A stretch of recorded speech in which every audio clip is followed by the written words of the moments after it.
Hearthstone Global Games is an epic country versus country tournament where teams of 4 card slingers each clash for national pride. But in the end, the UK always wins. Wait, everybody knows it's Germany always wins. Aren't you Polish? Is winning all that matters? It's all about fun and getting along with your teammates. That's easy when their skills are legendary. Or in this case, you have an ace player who will never let you down. So we're gonna see the same old archetypes then? No, every team needs to bring all 9 classes. So we're gonna see Hunter? I wonder. So let's recap.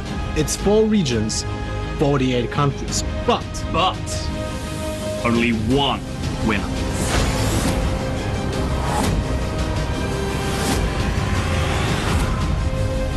Get ready for the Hearthstone Global Games.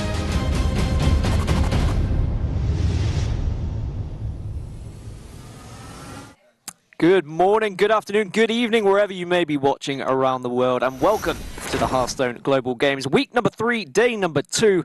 My name is Dan Gaskin, and I'm joined on the desk by no, he's not my father. It is actually Neil Bond-Lorinda. It's great to be alongside you. You obviously casted the entirety of yesterday.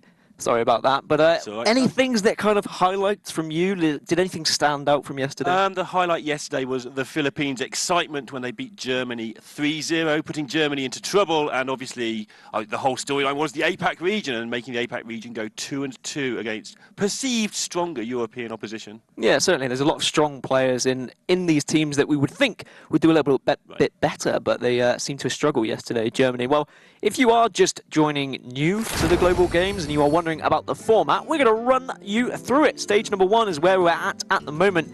8 groups of 6 teams.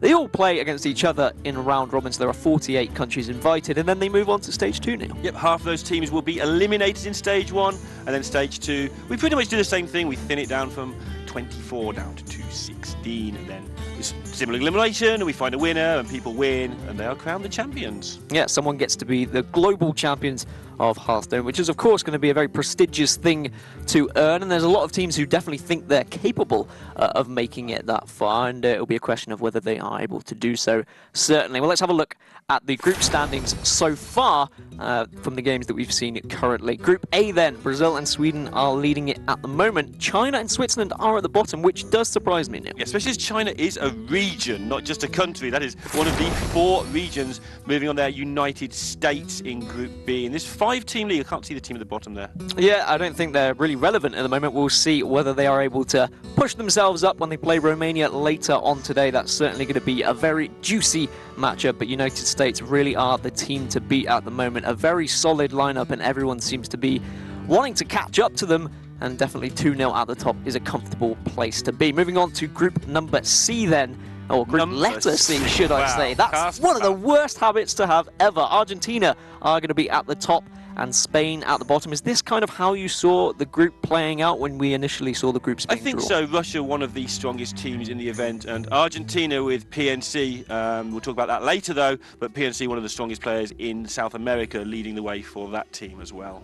Yeah, certainly. A lot of strong players, and I think that was the point of using the point system to get these strong anchors on the team who we know can perform fantastically when it comes under pressure. Group D then. You can see Slovakia, Hungary and Portugal all timed up at the moment, but Greece sitting at the bottom 0-2. 0-2 is definitely not a pretty place to be, and Hong Kong there as well. They're one of the strongest teams in the event for me, or at least one of the deepest sort of strength teams.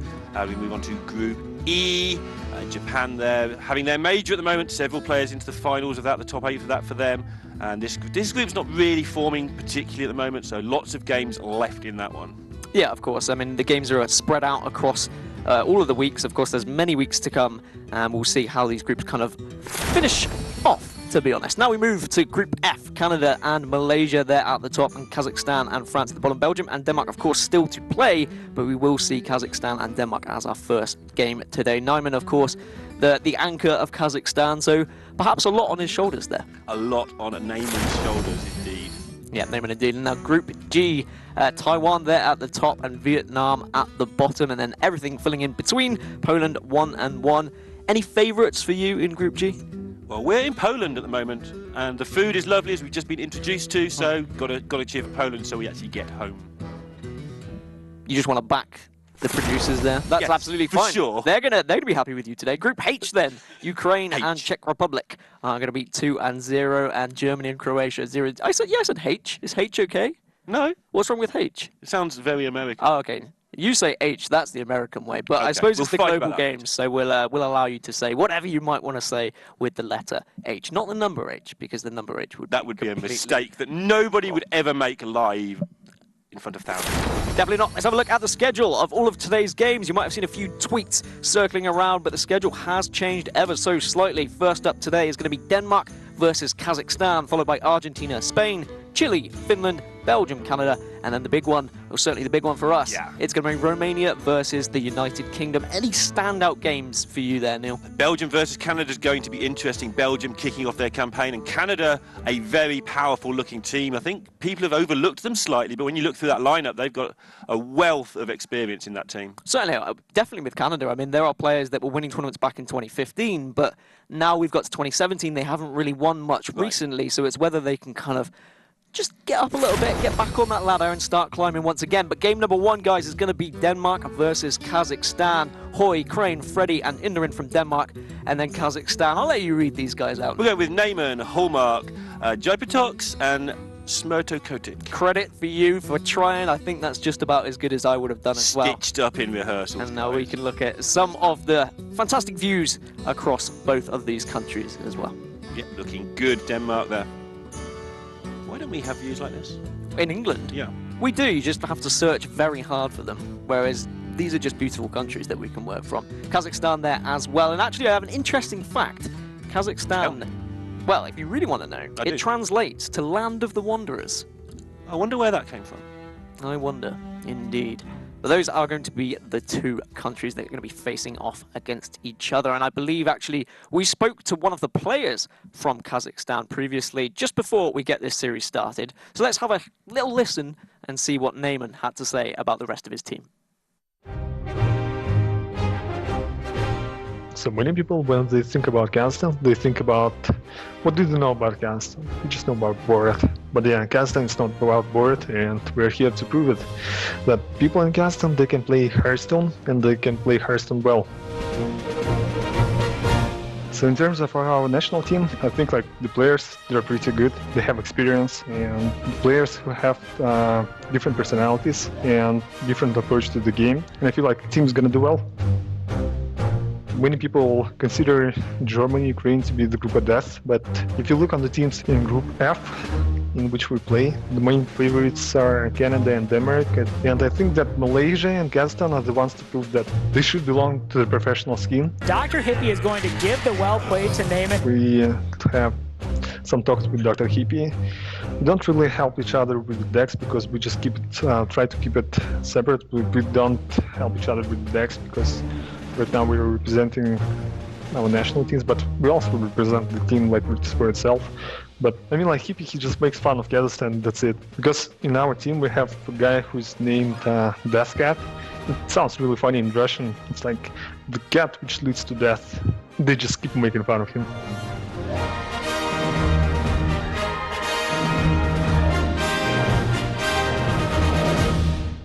The cat that leads to death. Now that is terrifying. That is one scary name, but I bet that Hallmark is good at cards. Hallmark should be good at cards indeed. And apparently, Borat is the only thing that people know about Kazakhstan. But Neyman is here to prove a point, and he's got the rest of his comrades with him as well. Apart from Borat, who's not there. Apart from Borat, he's not going to be included in today's games. And those are going to be the classes that every player is going to be bringing today. Of course, they will bring just 2 classes, but when it comes to the head-to-head, it's going to be class versus class format, and they will have to choose one of those classes when they compete against their opponent. And if it goes to 2 games all, you have to win 3 to win a match. Here at the Global Games, there will be an ace match.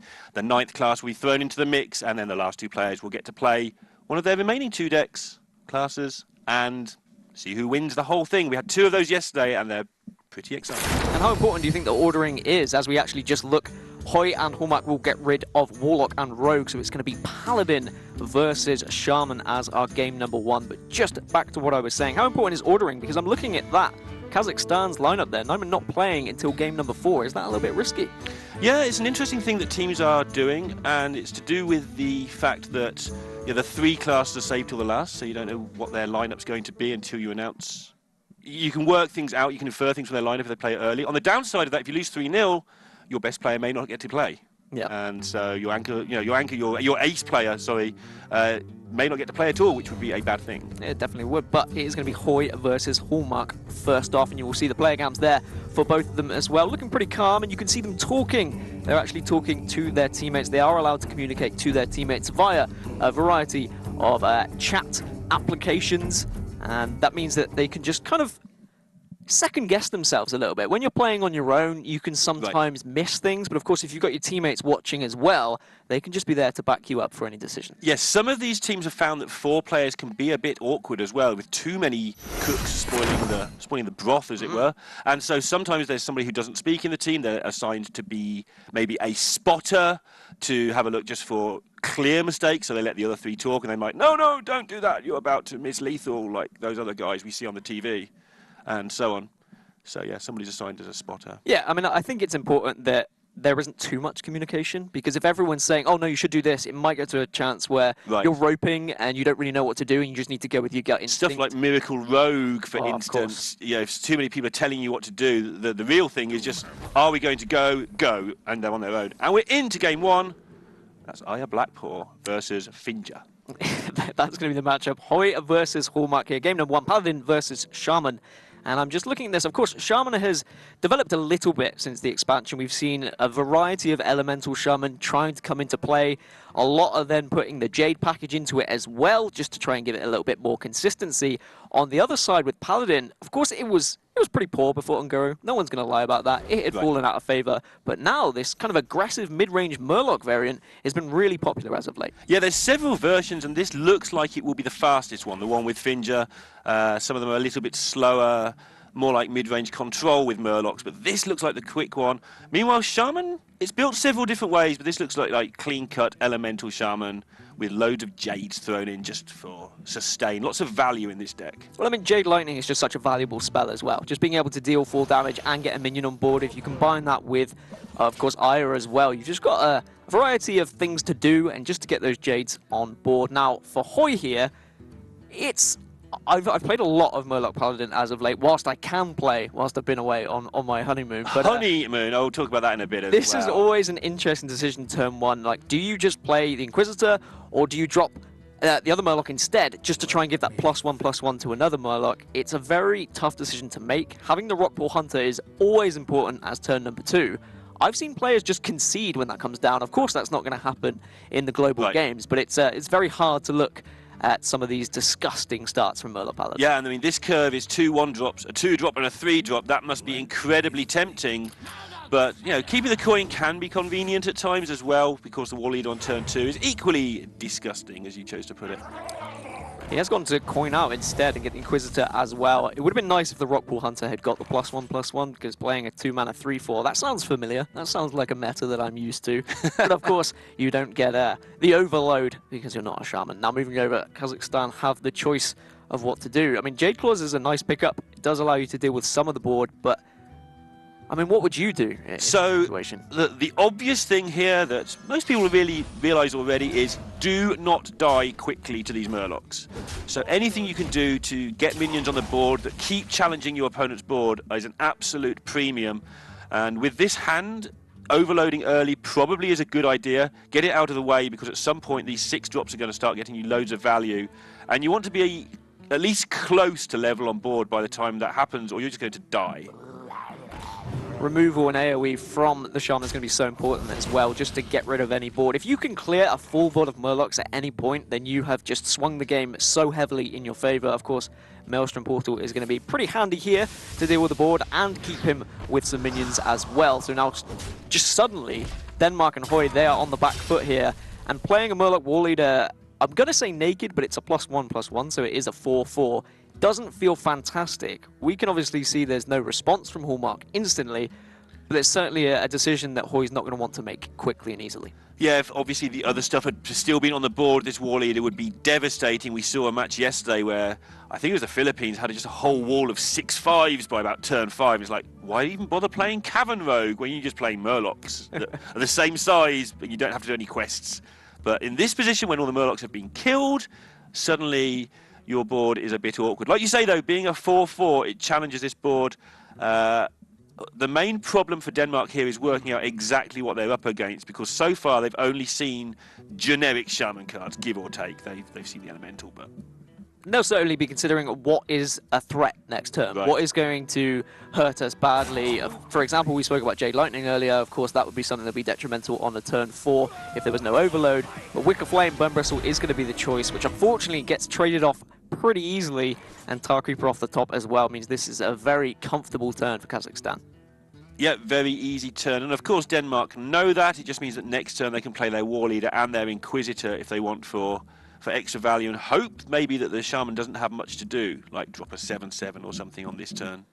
I think the important factor here is that Kazakhstan were able to get that removal so early on, and now they can start to build a board presence and start to threaten the Paladin from Denmark here, because this Tar Creeper is going to come down, Flame Elemental as well, you'd imagine. That's already a board that Denmark can't deal with. They've got True Silver Champion, of course, can't get through a 3-5 taunt, so they're going to have to try and build up a board with those Murlocs, like you say, with the War Leader, with the Inquisitor, but then we can see answers from Hallmark. Yes, okay, maybe not turn 5, but turn 6, you've got the Elemental, you've got Eye, you've got so many threats that you can put down time after time, and because the Murloc Paladin hasn't been able to run away with the game, it's so hard to get back into it. Yeah, I mean, Murloc War Leader on its own is a bad card. It's a 3/3 usually for 3 mana that doesn't do anything else, so if all of his friends have been destroyed, then he just becomes a poor card. This one will be okay. This is why Denmark have played it this way.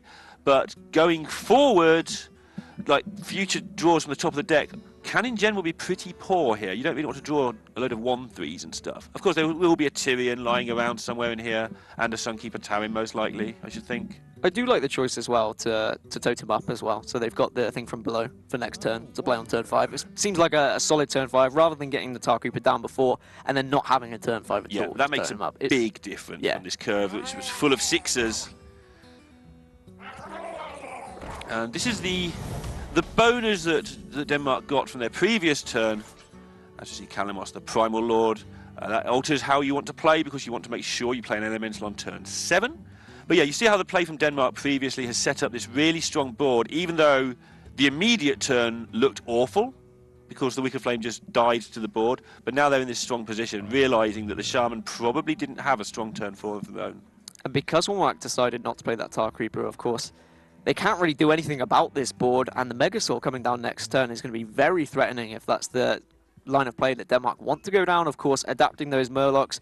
I mean, what would you go for? Would you go for the +3 health? Are you looking at... You're probably not looking at Wind Fury, right? Maybe Divine Shield is always something great to get on your minions. Yeah, Divine Shield. Poison can be okay at a worst-case scenario.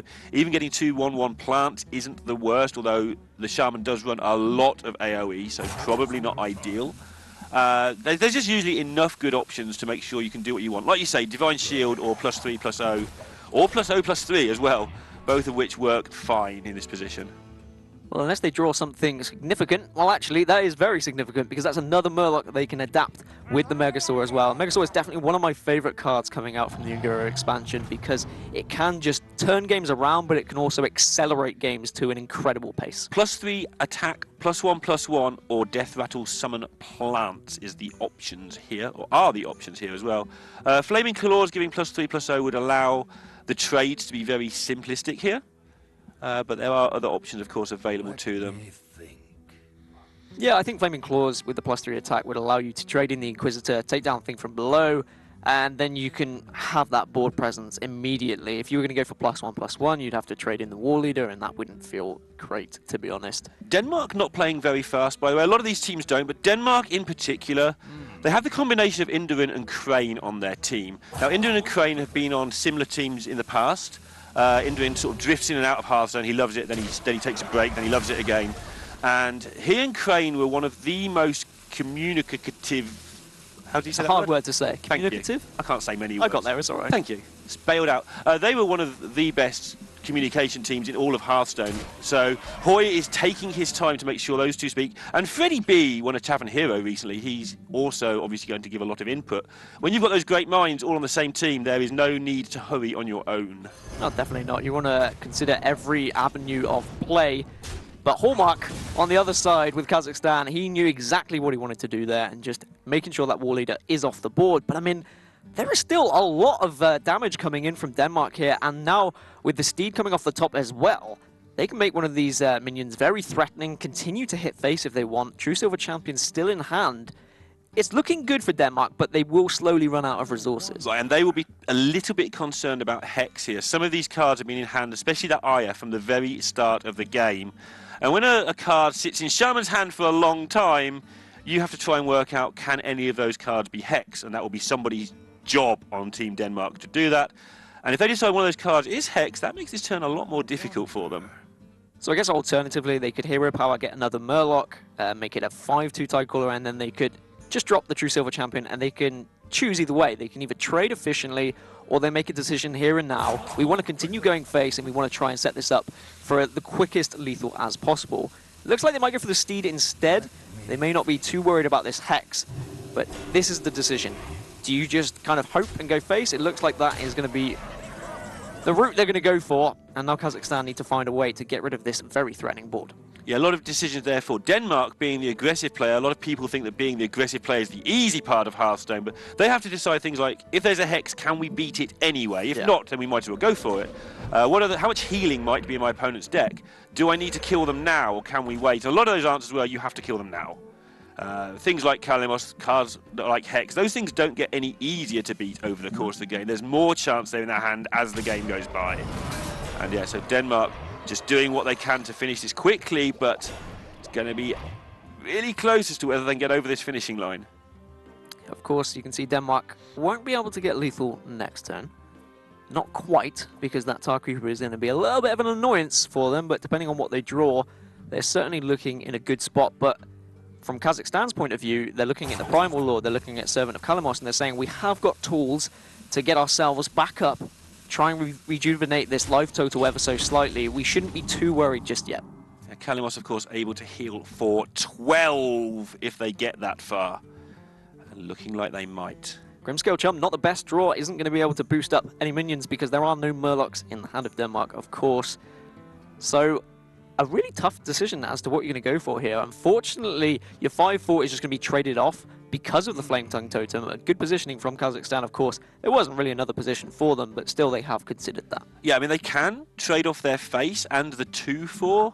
Maybe then use the 5/4 to take down the Flame Tongue Totem and protect that big minion. It only needs 2 slaps to the face to deliver 10 damage after all.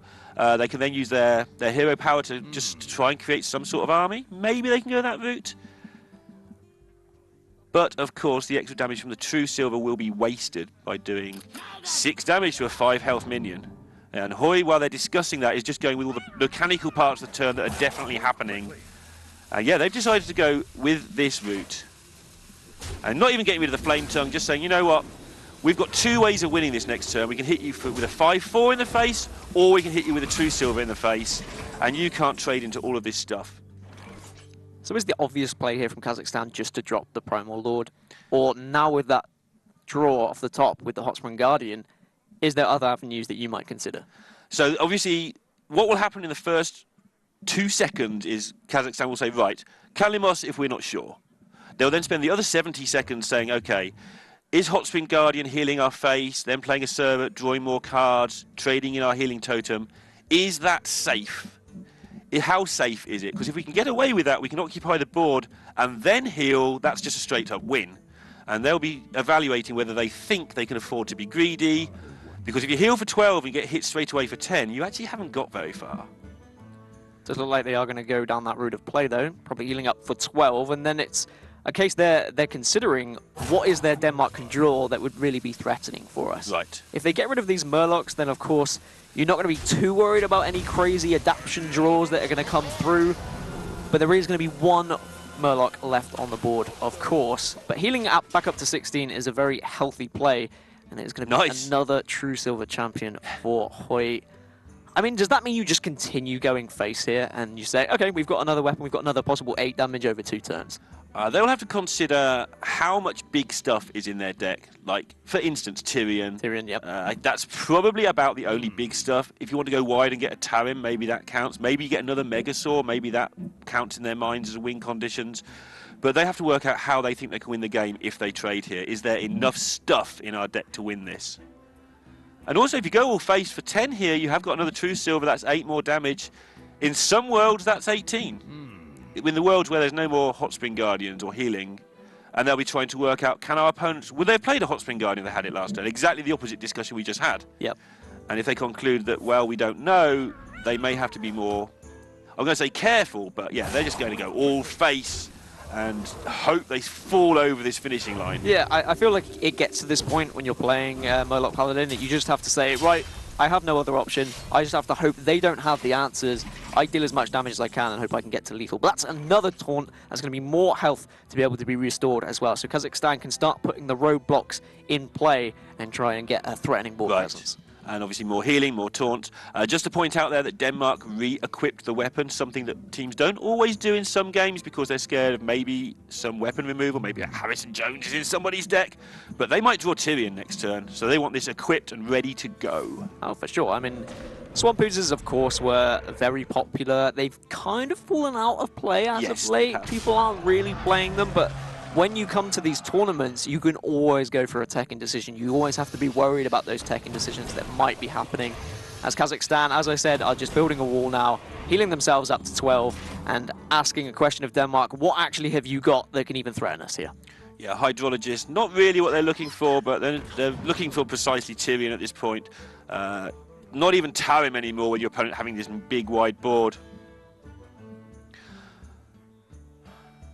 Interesting choices here, really. I mean, do you I was going to say, do you consider eye for an eye, but there is a... You look at it, like, make sure you use your eye, yeah. You eyeball the eye for an eye, and you say, well, is there an instance where they might hit me in the face with a 7-3, and then suddenly they're back down to 5? Right, that's a cheesy way of winning, but also it is a guaranteed 1 damage. You know, maybe can we get them down to 1 at any point? Would that 1 damage, even if our opponents play perfectly, would that possibly be relevant? And then you say, is anything relevant? If not, we play the eye for an eye and hope our opponent makes some sort of terrible beginner mistake and hits us for 7. It can definitely happen under pressure. Sometimes the only way to win is to assume your opponent makes some catastrophic mistake, because otherwise you can't win anyway. Definitely a sticky situation for Hoy and Denmark at the moment. I guess an out they may be considering is Sunkeeper Tarim. Yep. Just hoping that Hallmark ignores everything that's on the board, goes face and tries to set up a 2-turn lethal, and then Sunkeeper Tarim comes down and you can trade off efficiently. Keeping Getaway Kodo in case they get Tyrion. And there may not be any other ways for the Kazakhstan team to kill off your Tyrion, so they have to bump into it, and then you get another Tyrion, and nice things happen. But that's something Denmark can set up. They may even just be able to clear all their own board out and play Tyrion, Getaway Kodo, and end up with a frog in their hand, because that's what always happens. So is there any debate in using a Jade Lightning to perhaps take down the Hydrologist here? Because I'm thinking of the outs that could possibly come from Denmark, and of course Kazakhstan will be thinking the same. Sunkeeper Tarim is definitely one of them. It would allow them to clear the board efficiently if they were left with such a wide board that they have at the moment. So I'd be thinking as Hallmark, well, how else do we lose if we just get rid of their board here? Yeah, that makes a lot of sense, and they agree with you. They play this Servant first in case they picked up a Kalimos for another 12 health, so they could perhaps be less aggressive or less defensive, sorry, if that happened. But yeah, look at this. It's just not happening for Denmark right now. And that's another reason why. The Gentle Megasaur coming down, if they'd left those Murlocs on board, if we had seen Poison come through, but actually the choices are going to be Volcanic Might, Shrouding Mist, or Living Spore, so not the best decisions. Poison might have been great for them, but now I think Hoy knows, and I think Denmark in general know that this game is pretty much over, because they needed that out a lot sooner. They needed Sunkeeper Tarim to come through if Hallmark didn't trade efficiently, but they did. Yeah, I guess you go for, I mean, you try and find anything to possibly win. This is what I like about all of the players in the Denmark team, is they're not going to just give things up without really making sure there's no way they can win. I wouldn't be surprised to see them taking the Living Spores here, just for the Tarim outs. Yep. I mean, all of these are horrible. Actually, again, you've got to talk about stealth. Maybe stealth sets up your Tarim outs as well. But yeah, they're going for those Living Spores, and that way at least they can maybe make a huge army of Tarimified plants. Tarimified, indeed. Sounds Tarimifying. Interesting they didn't play the Getaway Kodo there as well, thinking they might get the Megasaur back in hand. Hex comes through from Hallmark as well, and they've got so much damage available. But again, I think they'll probably just end up trading and just eliminating any kind of crazy outs that might come through from Denmark. But I guess how far do you go when it comes to trading? Because you've got to deal with those pesky little 1/1s if you do take down these little Murlocs. Yeah, this is where Flame Tongue Totem is so good. It just helps you turn your smallish army into a medium-sized army. I think you take down as much as you possibly can, and then just drop a Stone Sentinel to hide behind. I guess you could even consider hexing one of these Death Rattle 1/1s, to be honest. You're scared of Tyrion. That's the way you lose. That is the only way you lose this game. You know that secret's being held back. Again, remember you're talking about the best players in the world talking to other best players in the world. So somebody on the Kazakhstan team will probably be saying in Hallmark's ear, if he hasn't said it himself, hey, that's got to be a getaway, Kodo. Yep, we need to save it. And now the last chance for Denmark is going to be a Cold Light Seer. And the concede will come through. A very well-played game by Kazakhstan, trading efficiently. And they will go 1-0 up in this series. Yeah, Hallmark represented Kazakhstan in the WSG earlier in the year, which means he won the Kazakhstan section, went to Korea, represented for the APAC qualifiers there. I don't think he progressed through that, I'm not sure. And in he did well to get that far. He did, indeed. And in their initial series as well, he brought Paladin and Warlock. So clearly very good at piloting this Paladin at the moment. It's definitely a good deck to have someone that is very strong with it, because it's really kind of been rising through the ranks as of late. A lot of people were playing it and people were like, Murloc Paladin, it's not really that good. And then suddenly people are saying, okay, we think this might be top tier now. Yeah, Murloc Paladin there, though, was struggling just a little bit against that Shaman when the curve looked fantastic. But yeah, Hallmark navigated his way through it, and now we have Freddy B versus Deathcat. Yeah, it's going to be Freddy B versus Deathcat indeed, but Smurtakotic, if you want to say his name. I mean, that's how I'm assuming it's pronounced, but it is going to be Rogue versus Paladin, and as I said before, having someone who can pilot Paladin is great. It was Hoy piloting the Paladin, that was my mistake. Of course, it wasn't Hallmark, but just having everyone knowing two good strong decks is always very important, and the fact that Hallmark was able to switch efficiently and change his decks completely shows the variety that these players have when it comes to not just laddering but tournament experience as well. And it's really important in a 5-week league that you do not become predictable. Yeah, we will see cards in decks or styles of decks that maybe you wouldn't expect in all of these matchups, because if you go into next week and you've always played Cavern Rogue and the team playing against you have Pirate Warrior in their lineup, they're like, oh, you're Rogue, you're going to pick the Cavern Rogue because you always, etc. I guess you could use it to your advantage as well, though. Sure, yeah. If you think that you're going to be so predictable, then you can bring something a little bit different and you can catch out your opponent. Yeah, Life Coach tried that yesterday. He played Warrior, which I think everybody would expect Life Coach. I mean, he did do some work on Pirate Warrior, but you'd expect Life Coach really to bring the more controlling deck, and he just went Pirate Warrior and got destroyed. But he tried to use it to his advantage. Which is always, it's still good to hear. Playing Pirate Warrior and getting destroyed, it still makes me happy. It warms your cockles, does it? I mean, of course, I've been away for 2 weeks, so I just... Have you? Did anything happen in your life? Who would have thought? No, nothing happened. Nothing important, of course, but slightly important. 2 weeks away, just seeing how the demise of Pirate Warrior, I guess, since Ungoro has been released. Of course, it's still there. It's still a very good, aggressive deck, but there's been a lot of decks that have been tailored just to try and eliminate it from the meta. The great thing with Pirate Warrior at the moment, phrase that nobody's ever said before, is that it exists. Which means that if these greedy decks keep getting greedier and greedier, eventually Pirate Warrior turns and says, no, too much greed, I'm back. Yeah, and that just keeps things under check, but it's so, yeah. And that was Face Hunter originally, wasn't it? Like, that's what it used to do. It used to be that kind of deck in the meta just to calm everything down if it got a little bit too controlling. We'd see the aggression coming through, but it's going to be game number 2 now between Kazakhstan and Denmark, and it is going to be that Caverns Rogue, the Quest Rogue, whatever you want to call it, and then Murloc Paladin for Kazakhstan. Yeah, I'm not sure which Murloc Paladin this will be yet. If it's the aggressive one, then, and it is the aggressive one, then this could be good for them. Well, but I'm looking at Hungry Crab, and I'm saying that is a brilliant tech-in decision. I've seen a few decks that have been moving it in during the last week because of the popularity of Murloc Paladin. But look how happy Smurtakotic is with getting that perfect mulligan. How upset is he going to be when Hungry Crab comes down just to punish him? I don't think we're going to know, because he's going to hide his emotions behind those glasses. Well, the claps will come through, and now we'll see it. We will see the fantastic, beautiful moment when Hungry Crab Tekken actually works. But do you do it now, or do you wait until next turn and then shadow step it and make sure that your opponent just kill two things? Force them to trick them into not playing another Murloc. Not that they have any choice with this handful of Murlocs, but make them to play two. Maybe just do nothing this turn, play your quest, wait, and then just start eating Murlocs for breakfast, dinner, and maybe even tea. Yeah, because then you're looking at Ferryman, you're looking at Brewmaster as well. Your Hungry Crab is just going to be what you're using for your quest here, and that's going to be perfect. Like, this is evil. This is pure evil what we're seeing here. This is written perfectly, and everyone who's been playing Murloc Paladin as of late have been enjoying themselves, just kind of smashing everyone down.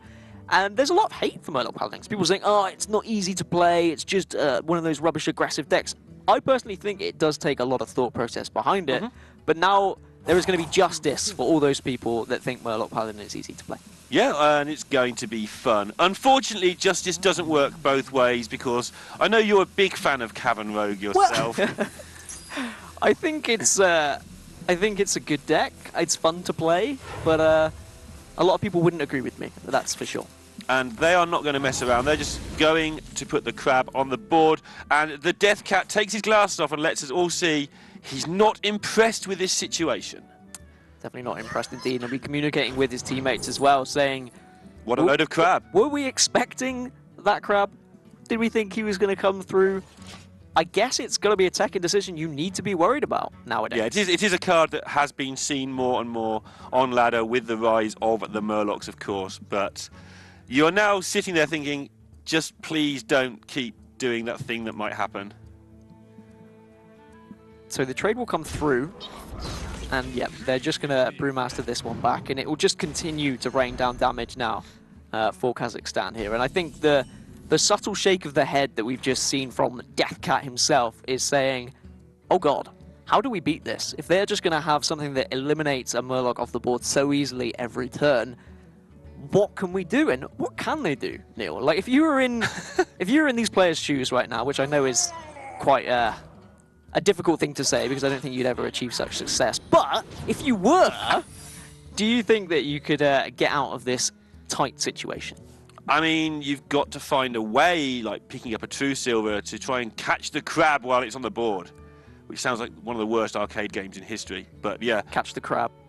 Maybe it'll catch on. Never know. Probably not. But we'll see. Good. You're older than me. Maybe it existed back in your day. We didn't have games. Oh, okay. That old. Well, decision now for Freddie B and the Denmark team is how do they play this one? Of course, there are a lot of avenues of play that look very simple, and a discussion that we had earlier, Lorinda, is I said that I believe Quest Rogue is easier to play than Miracle Rogue, and you disagreed with me, which I think is purposely fine. But is this an easy decision for you, this play? I mean, yes, I think it's pretty easy. It's just a case of whether you replay the crab the second time or just let something hit you. You're a little bit scared of this secret, but you're basically now, your only concern is completing the quest. You've weathered the early storm. The problem with Rogue is that it just gets demolished by things like Murlocs that hit you in the face really quickly if you don't eat them all. And now they're just making sure that crab doesn't get caught out, playing it the best available way.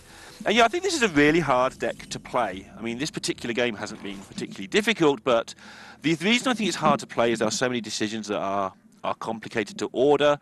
The reason people won't agree with that is that you're not punished very often if you get it wrong. For sure, but usually when you are punished, it's by these aggressive decks. And yes, okay, it was the perfect mulligan for them, but just having the decision, having the kahunas, I should say, for putting Hungry Crab in your deck is, well, such a big Tekken decision that I will give credit to maybe the whole of the Denmark team, but it might have been a suggestion from Freddie B himself. Yeah, and the great thing with a two-deck choice, if your opponent hasn't got Paladin against you and you've got your Hunter instead of your Rogue, if you want to go, if something comes up that you don't feel you could beat with the Crab tech, you just play against the Hunter instead. And so you know they're going to run Paladin into you, and you know your Crab is just going to eat them alive. It's painful to watch, to be honest. And now the trade can come through as well, just to eliminate all of the board. Quest is completed as well. Next turn is turn 5, where you can make everything a 5/5 and drop a Firefly to boot as well. And I don't think Death Cat is very excited about this. Gonna be honest, that's gonna be game over. And you will pay for that, Cur, Neil. Will I? You will indeed. That's going to be 1-1. Kazakhstan aren't able to go 2-0 up. The Murloc Paladin falls again. So despite the popularity of Murloc Paladin and how well it's been performing as of late, perhaps that's been its downfall because that Hungry Crab Tekken was absolutely fantastic. Victim of its own success. As happens so often in Hearthstone, if you become too much of the meta becomes you, or something like that. It's just become a better Tekken than Galactic Crawler, right? We're seeing less Pirate Warrior now and more Murloc Paladin, so why not put that in your deck? And it's paid off. He's going to be very happy about it. Denmark in general are going to be extremely happy about it, and now they move on. They've tied the series up. They were 1-0 down, and they've got a fantastic chance to kind of press on now to win this series. And that was one of the easiest games of Hearthstone I've ever seen. Just crab, crab, crab.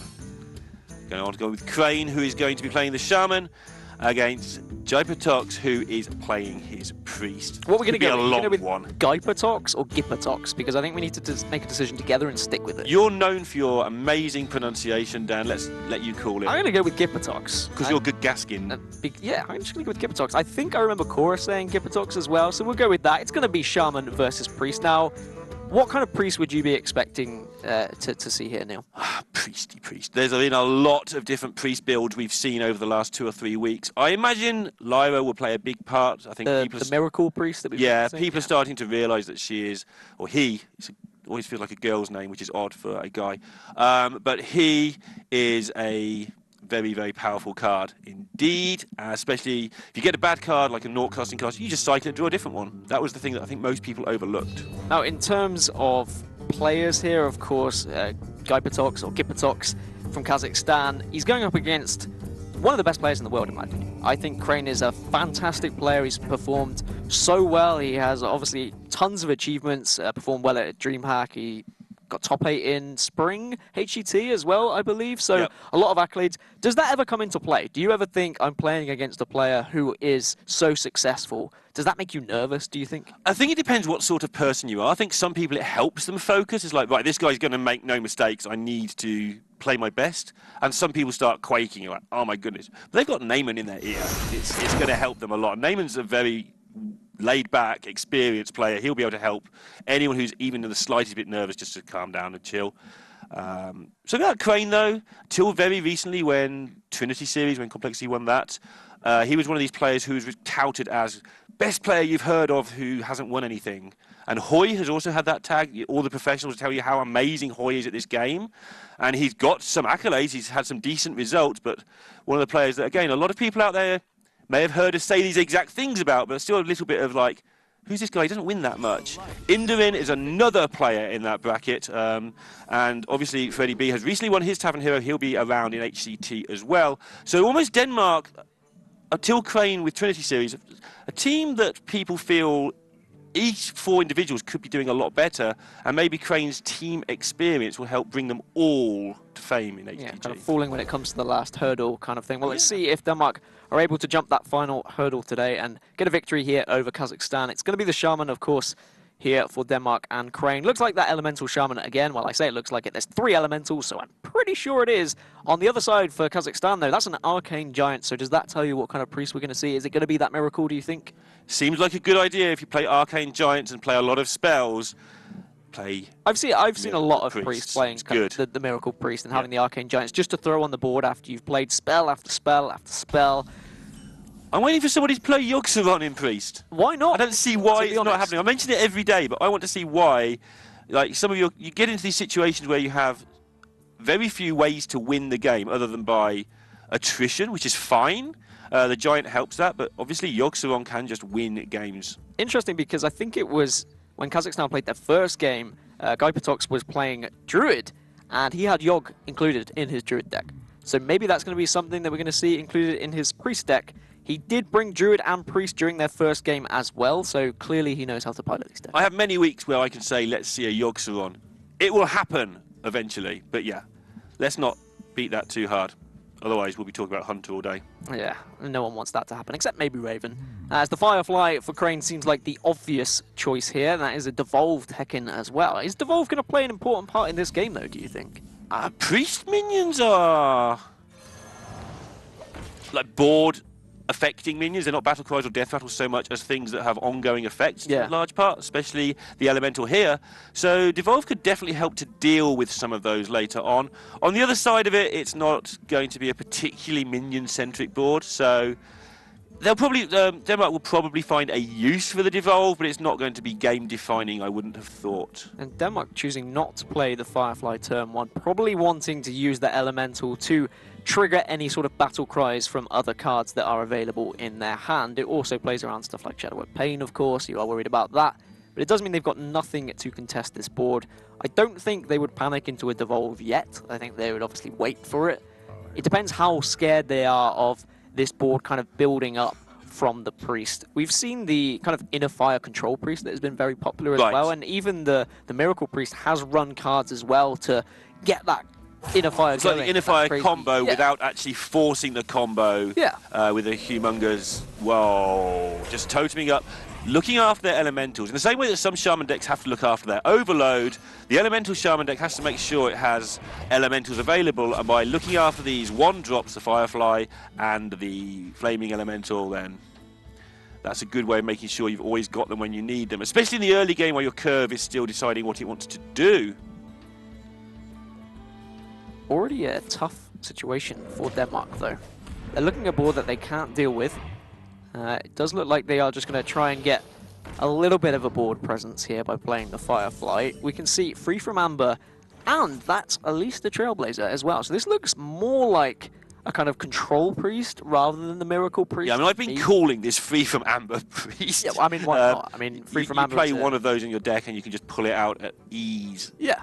Later on, so having as many options as possible in your deck now. We have fetch cards in Priest, which is always a terrifying thing in any card game. It's just that the Arcane Giant inclusion makes me wonder. And I mean, I know I'm a little bit behind because I have been away and I've only come back and I've been trying to catch up on the meta as quickly as possible. But certainly, as I've seen Priest develop, the Arcane Giant has been included in what was called the Miracle Priest. But where I've seen at least a Trailblazer, it's been more of a Control Priest, perhaps. This is maybe a mesh of the two that he's going for. I mean, I think the way that Priest is developing, and eventually we're just going to end up with somebody saying, right, these are the best cards you can play in Priest. They have some synergy. I'm just going to put them all in a deck and see what happens. I'm not saying that's what this is. This is just a heavier build of Miracle Priest, I believe, at this point. But I think at some point someone's just going to say, here's a load of cards that are good, and let's see how it works out, because good cards help you in games. Oddly enough, in a card game. Always is going to help.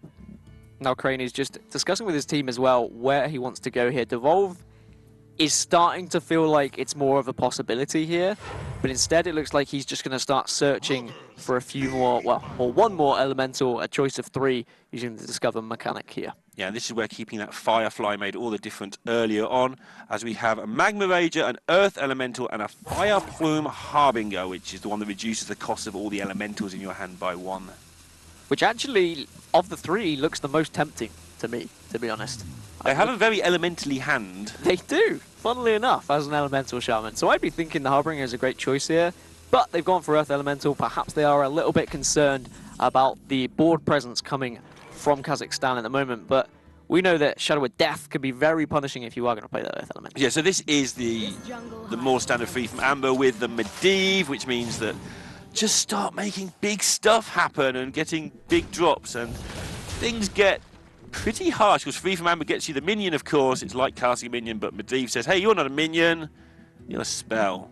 Have some more friends. And that's just going to be an insane amount of minions, like big, scary minions for Denmark to deal with. And I guess Devolve isn't really going to come into play there either, because yes, okay, you can devolve some 10-mana minions, but then suddenly they're 9-mana minions and they're scary as well. Yeah, just pretty terrifying all around, and these minions are going to get out of control. So the real problem, though, is that they're not going to be able to control those minions unless they've got the board. And at the moment, Denmark are nowhere near getting control of this board. It's getting away from them. So is this a devolve turn then? Do they have to just kind of pull the wire now and say, we need to release Devolve, hope that we get some minions that can be easily taken down by Lightning Storm, and that's how we regain control of this board? It looks like they agree with what you were saying. I was actually going to say that the Flame Tongue and the Hot Spring Guardian would be a way of getting back into the board, but they agree with you. Let's get these low health minions on the board. lightning storm them away, and interesting. Crane was targeting minions there, thinking that one of them wouldn't be killed. Yeah, I was trying to work out which one was going to die, like, but they all die, Crane. Don't worry, dude. Yeah, he's now looking like, well, you know. He's like, hey, come on, you've got to be worried about everything here. Priest of the Feast coming off the top as well for Kazakhstan, and really, I think that's their only option, to be honest. They could heal up as well. They could play Radiant Elemental alongside it just for a little bit more of the board presence. But of course, the Elemental can be traded in so effectively from Denmark, they may be reluctant to do so. Yeah, that was a great devolve there from Denmark. Worked out really well from them, completely changing the game around. Priest of the Feast not particularly important in terms of the health gain. Obviously, we've seen it play against Mage a lot yesterday, where you just don't put it on the board until you're somewhere near to dying to Alex Straza, and then you just heal for a lot. But nothing stands out here as a particularly nice-looking turn. I feel we might just see Priest of the Feast come down to try and get something on board, but it's not the greatest of shapes because of all the buffs and damage available to the Shaman. Yeah, Flame Tongue Totem as well will allow them to just trade this off the board with ease, as well as just putting more threats on the board. And this happening Phoenix as well. I mean, that's another interesting inclusion. Yeah, it restarts the Elemental chain. A lot of people are playing that instead of the Tolvi. Obviously, they're playing both in this, but it's a perfect pickup at this spot. Restarts your Elemental chain just in time to get into the 7 Blaze Caller, and occupies the board at the same time. I think it's a card that I'm surprised isn't in more decks, although we are seeing it a little bit more now. Yeah, it's just been able to deal with the board ever so easily. And now we're looking at Kazakhstan saying, oh, well, this is a horrible turn. You're looking and maybe using Dragonfire Potion, but even that feels absolutely awful because you're hardly getting rid of anything threatening. But you're saying, what else am I supposed to do? Yeah, the other question, I guess, is when else will we use this Dragonfire? Next turn is Medivh. Then the turn after is Free from Amber. And maybe my Potion of Madness. When actually does Dragonfire get cast? And also, when you put it that way, it seems pretty good, Dragonfire Potion. It's like filling a gap. Yeah, it doesn't seem that good, but it doesn't seem terrible. And when do you start playing some spells? This 12 mana 8/8 does not seem as good as a 4 mana 7/7 currently. I mean, I guess Potion of Madness shows that there are some of those spells that are very low cost. Yeah. So you would be able to generate that Arcane Giant to be lower mana if you got them early on, but Kazakhstan just haven't been able to do so. They were able to build a very threatening board, but that Devolve has just punished them so badly. Because those Tar Creepers are probably more efficient than their mana cost on your opponent's turn. So that's why the Devolve was so effective when it came down. This is no fun for them. They may just be passing here, but... So they're being greedy. They're going to play the Dragonfire Potion after the Medivh at some point. They feel that they're going to get beaten down for 2 turns, and that's absolutely fine. Is it fine? I don't think it is fine, to be honest. So maybe the other option is they feel that if the opponents occupy the board more, they'll Dragonfire and delay everything a turn. And if Denmark just choose to hit you for 7 and like make a totem, then you can just play your Medivh and you haven't taken too much. So choices for Denmark. Blaze Caller, perhaps, just to get more of a threat on the board, push some damage to face as well, but maybe that seems slightly overkill because you want to use it for removal later, especially if you're expecting those larger minions from Medivh. I wonder if Denmark would have worked out what kind of deck. I was just going to say, Denmark must have a really good bead on exactly what's in the hand here from Kazakhstan. Yeah. They probably expect a Shadow Word Death to be in that hand. That's a card that you wouldn't play here, for instance, because you can't. Yep. And they probably expect the Dragonfire Potion because there's a long decision process. They may well guess about the Medivh. They may think there's a Lyra and a bunch of expensive stuff. Maybe they're waiting for Lyra into Shadow Word Death. So Denmark have got a lot of reads they can make. And notice they're not playing anything big. So I think they feel that there might be a Shadow Word Death they're playing around here. Yeah, for sure. Nothing can be taken down. Power Word Shield off the top for Kazakhstan. So that's another spell that can help that Arcane Giant, but it's another spell that doesn't really help in this situation. They can Potion of Madness to steal the 1/2 to get rid of the Divine Shield and then blow everything up with a Dragonfire Potion. So I guess if you're going to go down that route, you could also Power Word Shield the minion that you're also going to steal just to try and draw another card, play another spell, and try and reduce that cost of that pesky Arcane Giant that's been sat in your hand for so long. Looking if there's anything else they can do, like buffing their Radiant Elemental, but it doesn't quite work out. And so they can buff it next turn, though, for 0 mana on the Power Word Shield. So even though they've wasted a mana here, they can buff it at a later date. They'll get that 1 mana back. A really good play coming out from Kazakhstan. The Potion of Madness really helping them out in that situation. And now they reset the board. Denmark have to respond by putting some sort of threat. And I guess that's where this Earth Elemental might come into play. But if they were playing around Shadow Word Death beforehand, right, are they even going to consider that? I mean, at some point you have to do that, but it may be that they don't want to be overloaded with 3 and just give a basically, here's your 3 mana for the Shadow Word Death.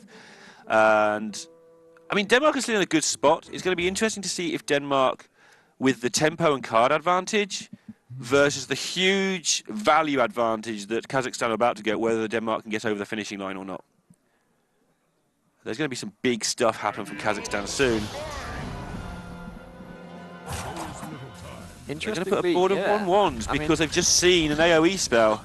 I was thinking, what other choice could they really go for? And filling your board does seem like the best idea. There is a Lyra. As you said, it's kind of a heavier build of what some people would call the Miracle Priest. And it's whether you start it going now. Do you drop the Lyra and the Radiant Elemental and then the Power Word Shield and see what you get? Or is that just overkill because you may not draw anything you can play? It's awkward, right? Because if you go for Medivh, then the next spell you play is Power Word Shield. That's not ideal. So the next card you play will be Free from Amber, but you're getting beaten in the face while you're doing that, and you've got to worry about Bloodlust as well.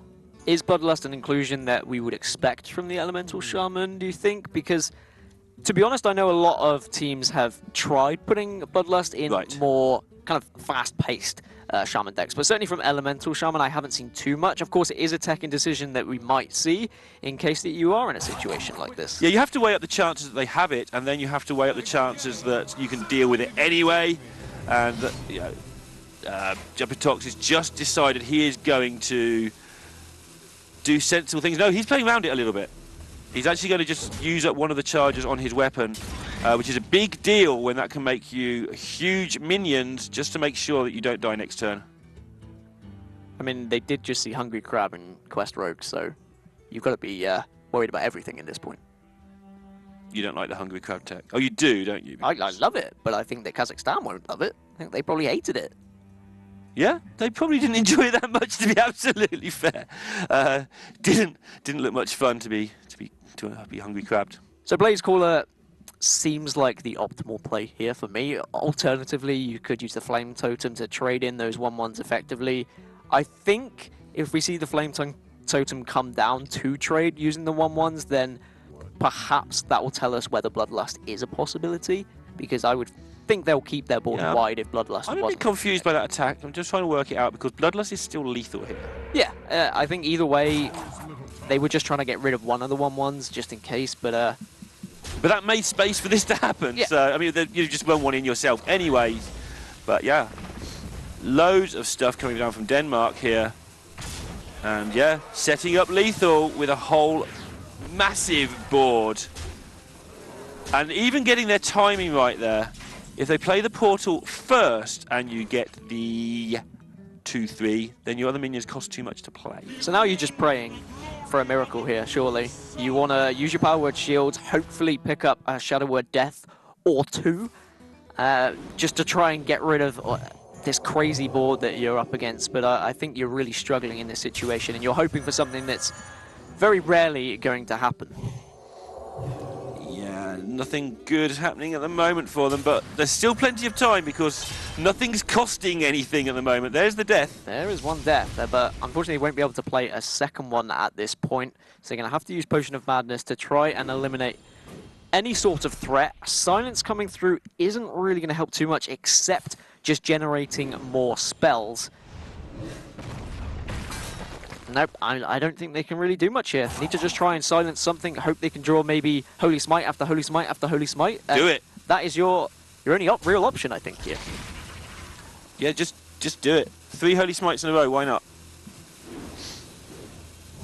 Oh, Shadow Word Pain, so close. Still drawing with the silence. Lyra turns are so long when you've got Oh my This is goodness. Holy Smite. Oh, I would have been devastated, but it's not going to happen, and Denmark will be able to complete this game, and Crane will get his win on the board and find themselves 2-1 up in this series.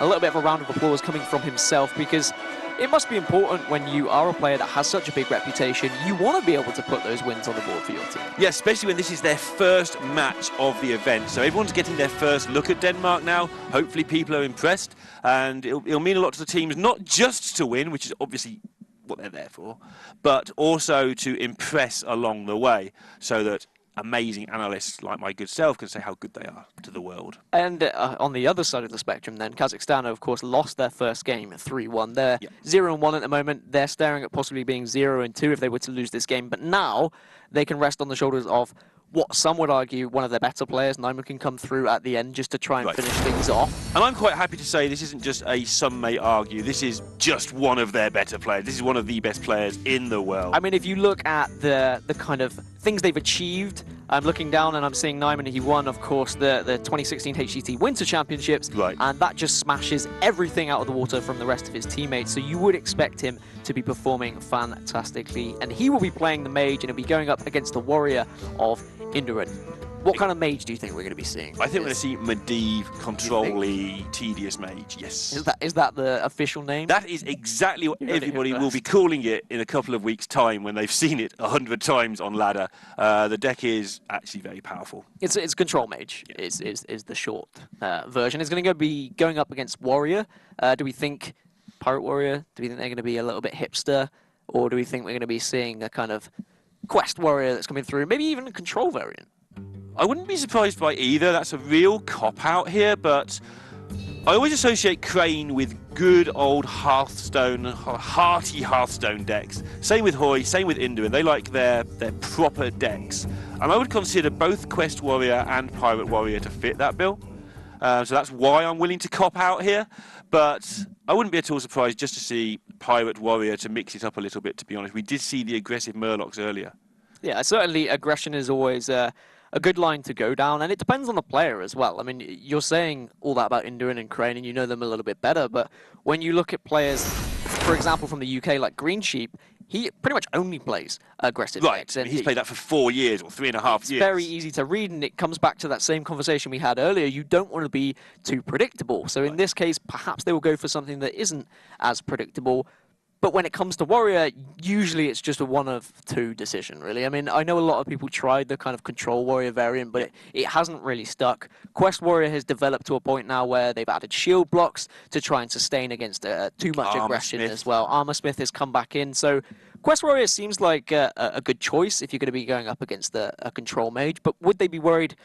Maybe is this going to be a Freeze Mage, for example? Maybe is that going to come through? I know it was very popular in the past couple of weeks, but it is going to be the Archaeologist there, which would suggest it is going to be that Control Mage that you were speaking of. Yeah, and the Firelance Portal is the big difference maker there between Freeze Mage and between the Control Mage, and the Cabal Courier, another telltale sign that Neyman is going for a Control Mage. Excited to see Induin on the big stage, by the way. Here's a guy who has a lot of Hearthstone skill.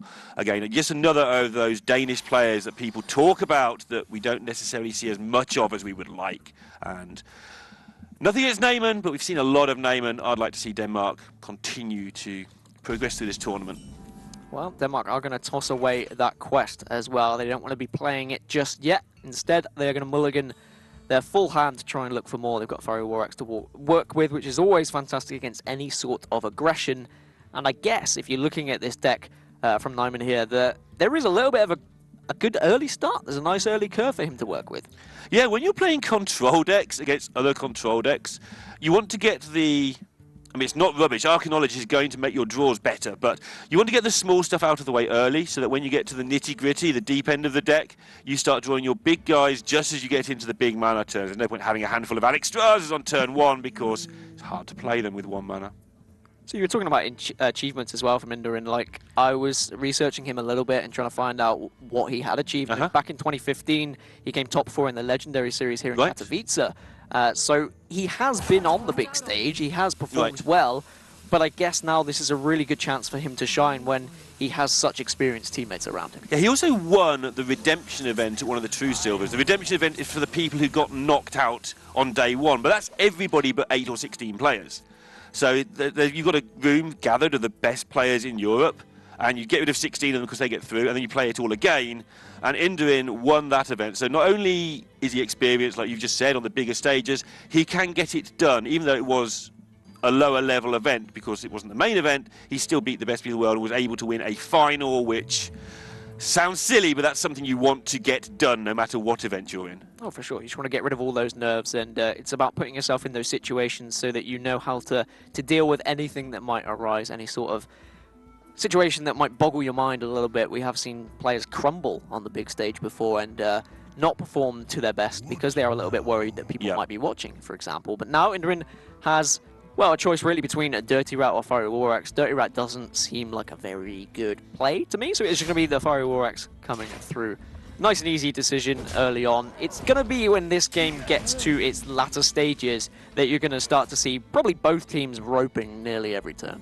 Yeah, and that's the point where the mage is going to try to just Alexstrasza down the warrior and hope that the warrior has no armor at that point. Well, not hope, trying to make sure the warrior has no armor at that point and set up 2-turn kills. And there's also things that help it along the way. I mean, Medivh produces stuff that we've just seen, although it was a bit overwhelmed in that last game. But Medivh's going to produce problems for Induin to deal with, and with no quest in hand, Denmark are not going to be able to generate a huge amount of value until later in the game either. So we can see that if a Dirty Rat came down, they'd get value out of it right now. Right. They'd be able to trade. But, of course, I don't even think that would go through their mind. When you're looking at, well, 6 cards plus a coin, you're thinking, what could we be drawing that would really hurt us? Right. And there's a lot to worry about, actually, when you're drawing from Control Mage, that you really don't want to be pulling out this early on when you can't deal with it effectively. Perhaps next turn, when you've got the Execute to work with as well, then I would consider Dirty Rat. Yeah, and also might be weighing up the options of, do I armor up now? And not, like, we're going to kill the 2-3 with a weapon most likely. Do we armor up now? Is 2 armor worth a lot? Against Freeze Mage, 2 armor's worth an absolute bunch, but against this deck, not so much. Or do we save the efficiency and just play the second War Axe right away and give up 2 armor in return for having the War Axe on the board? Armor is, of course, the decision, and now for Kazakhstan, with the Arcane Intellect off the top, they have plenty of choices here. It's whether you want to get one of those secrets out of the way. I mean, it's not going to be a fantastic turn because you're not putting any sort of threat on the board, so perhaps the Courier here would be a good decision. You can draw a card, and you can put something on the board as well. Not the best choices there. Maybe, well, actually, I say that. Shimmering Tempest might be good just to put down and pick up even more damage that you can jam. Just a redo, right? We don't like these 3 cards. We're going to try again. And I mean, if you pick up something like a Pyroblast, that could be very effective later on in this matchup. One of the things that this deck does with Cabal Courier, with Babbling Book, with the Primordial Glyph, is it keeps the value coming up to the point where it tries to win the game. So where traditional Freeze Mage is basically draw cards, freeze your stuff, combo you, kill you, this is doing the same stuff, but along the way, all these random effects do make sure that you get stuff to do. You don't always know what stuff you're going to be able to do, but you can do stuff. Doing stuff is always good as well, but interestingly, they're going to go for the Hooded Acolyte. Do they value board presence more here, perhaps, because that's what they're going to go for? And now, for Denmark, they're in this same situation as, is there any point playing Dirty Rat now? Probably not, because you don't have anything to deal with it, so it's just going to be a simple axe up, armor up, pass, what we're used to seeing from the kind of more control variant, and it's going to be a point now for Denmark as to when they draw that quest, because that quest is going to be extremely important later on. Right. They need to draw it first. Yeah, it feels like they need the quest to me at the moment. They're not in any immediate danger, though. Just a note to people who are newer to Hearthstone in general. Obviously, you attack first with your weapon and then armor up, so that armor sticks into your armor. Very solid advice, to be honest. I wish someone had told me that sooner when I first started playing. But now you know. Now I know. Thanks for you telling me now. I didn't know beforehand, obviously. Shield block is an alright option here for Denmark. They're not too worried about this board, but perhaps Armorsmith could come down as well. The Ali Armorsmith, that is, just to get more of a board presence. I guess that's why Kazakhstan went for the choice of the Hooded Acolyte, just so they could kind of challenge anything that might come down from Denmark. They hadn't seen any early presence, so they knew that they were going to have things that would drop later on and pose more of a threat.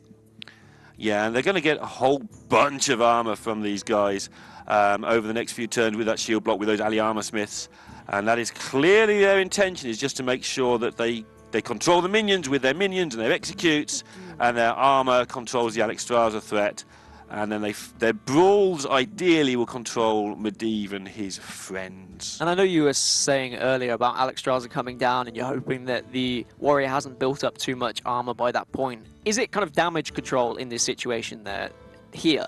You're saying there's an Armorsmith on board. What is the most effective way to remove it off the board without us giving the warrior too much armor? Is that what they're looking at right now, or are they just kind of searching for different answers? Yeah, I think they'll be searching to do it the most efficient way. Denmark have set out their stall to make as much armor as possible. That has been clear from the way they didn't reload their weapon, for instance. And with that in mind, the counter to that is to make sure you give them as little armor as possible, as they've set out their stall to make as much armor as possible. You never want to give your opponents what they're blatantly trying to do. And the tell now for Denmark is, okay, Kazakhstan, they don't want us to gain armor.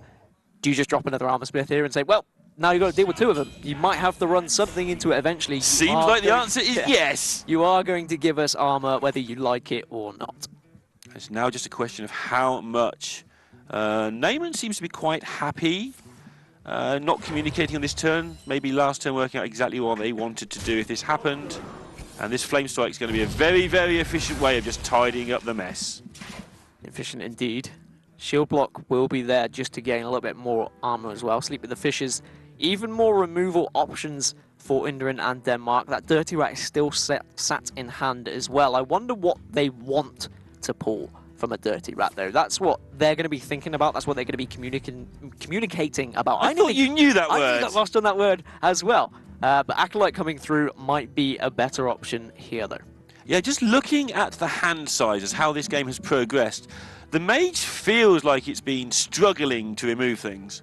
But due to all the random free gubbins that they've picked up along the way, they're actually doing quite well, and their hand is absolutely fine. And they've got the board, kind of, as well. I mean, they have got the board. If they don't have the board next turn, it will be because Indien will have to use an Execute, and using an Execute on a Hooded Acolyte isn't going to feel fantastic. Yeah, it's going to feel pretty bad, man. Gutted. When you know that there could be big threats like Alexstrasza coming down that you may need to save for later. Those big minions. And yeah, just playing this basically to cycle through. That armor is getting a little bit higher. Like 9 is becoming a relevant amount. It's an amount that Kazakhstan can't just chop through without maybe a fireball now. That's a card's worth of armor, if you like. And it's a situation now for Kazakhstan as well, where they think, okay, we need to be building a board presence so we can chop down that armor, but if we go too wide with our board, then we're playing into something like a brawl that could really devastate our game. And they need to be thinking about the most effective way to take away armor, but also not put too much on the board. And perhaps Firelands Portal is something that they could consider here. Firelands Portal is a very efficient way of doing stuff around here. Averages, I don't know what it averages, I'm not going to lie to you, but something like a 4-6. That kind of number, maybe a 4.5, 5.5 or something, which is a plenty good enough minion while you're doing damage and other such things. But this is a good time if this. It's going to be 6 damage straight to the face and remove the Acolyte in one hit from a card that isn't going to do a lot this game. So yeah, using it now, Neyman, is when he knows exactly what it's going to do, and he doesn't mind this outcome. All the armor gone and the minion cleared up, drawing 1 card. Well, we spoke about the most effective way to remove armor without going wide on the board. That's how they've done it. Done absolutely that. Ravaging Ghoul will allow Denmark to deal with this Hooded Acolyte effectively, however. Or they could play the Drake if they wanted to. I guess that's another way that they could remove this. But it's not building up armor, I guess, is maybe an argument that might be happening within the Denmark communications right now. Right, and they have the Sleep with the Fishers Drake combo for later to do basically chunks of damage in 1 turn. So it may be something they're holding on to. They don't really need the board presence right now. They're just trying not to lose the board. And that's a nice hit. They were trying to hit Medivh most likely there. That seems to be the timing of that one for me, or Alex Straza, of course. Yeah, I think those were the two big cards that they would have been aiming for and discussing for, but I guess that's not much of a threat. At least you haven't pulled something that's awkward to deal with. That's pretty easy to get rid of off the board if you want to do so. Yeah, I guess there isn't that much, right? So either you pull something small and you can hit it with your weapon, or you pull something big and you deal with it with Execute and Ravaging Ghoul. And so I imagine they'll be disappointed not to hit something big there. And actually, the thing you said might happen has happened. They've had to execute the 3-4, which came from a random courier earlier. So that courier's made a load of... Basically have to execute a courier. Feels bad, man. Now we might see another courier coming through. I wonder if they'll pull another hooded acolyte to try and get more of a board presence. Medivh's Valet coming through as well, so one of those secrets might be played soon to try and get value out of that little man. Now we'll see the choice of Frost Nova, Shifting Shade, or Hellfire. Now Shifting Shade, always an interesting card, because you might be able to steal something like an Execute that could help out later on. Also seems to fit the theme of what the deck is doing, which is just stuff. Stuff at all costs. We don't mind what stuff we have, we just like stuff. Unpredictability, I think, is a good way to put it. You want to generate things that your opponent struggles to play around. Right. Because they have no idea what's in your hand, because you've just been generating random card after random card after random card. Yeah, that's another really strong point. Not only are your opponent's resources being taken away just by the very nature of having things to play, but yeah, they don't know what they're playing around either. And Hellfire getting taken here may be feeling that they've used their Flame Strike, and so Denmark might take a liberty with that knowledge later on. And so if they do take a liberty with that knowledge, the Hellfire will be there to punish them. Still no quest as of yet for Denmark. They did opt to throw it away in their mulligan if you have just joined us. They are playing Quest Warrior, just with no quest at the moment. So just Warrior then. If that quest is right at the end, if it's your last card you draw, then, I mean, you're not going to complete that quest. Doesn't seem like you would. You'd really struggle, to be honest. I mean, of course, the Direhorn Hatchlings might come into play if they're playing them in this deck. You might be able to generate taunt after taunt, but certainly at the moment, Indorin and Denmark, they need to be considering other avenues of play to try and win this game that doesn't include completing that quest. So 8 health, the bogey number for Mage is the number that eats up the most resources per health. But that's fine because Spellbender, Pyro, Meteor. Seems like a fairly strong tomb, to be honest. Yes, it does. That's one a of whole the better lot of tombs I've damage. ever seen. That is a lot of damage to work with. The Spellbender could be very effective when it comes to something like an Execute or a Shield Slam.